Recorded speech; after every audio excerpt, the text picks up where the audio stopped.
Hey the YouTube, again Dude 73 making another episode of Knife Talk, and today I'm going to be discussing knife marketing.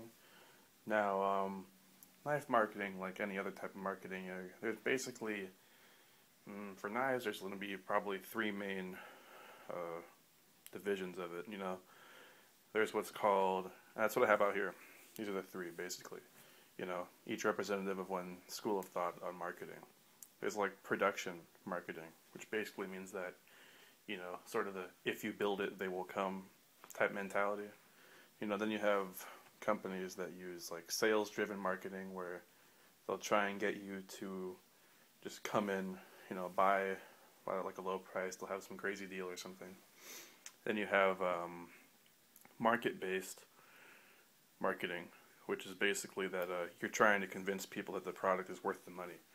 Now, in my opinion, these three are all the companies that make these knives, Spyderco, Cold Steel, and Chris Reeve, all use, similar types of marketing to the three I just described.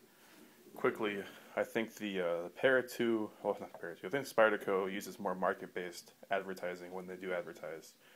I think that they're trying to convince the consumer that the knife is worth the price, so they'll say how good it is and all that jazz. I think Cold Steel uses sort of a combination of sales and market to have those crazy videos that are not sort of less than factual, of them just totally annihilating these knives, so there's that. And I think Chris Reeve is more production marketing. He just builds these awesome knives and people come to buy them. It's like Spyderco. You'll see some Spyderco ads like in knife magazines, and most people have heard about them. They're in movies and stuff. They're very distinct, and if you know anything about them, you know that they're really good knives for the money, some of the best. Cold Steel, they almost build knives for people who aren't into knives.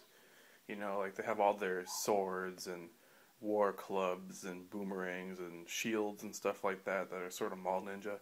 And even most of their folding knives and fixed blades, to an extent, are kind of mall ninja. Only a few, like the Voyager, really aren't.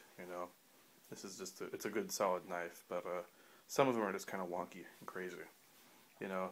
So they'll tell you how good it is, but they're sort of exaggerating, at least in my opinion.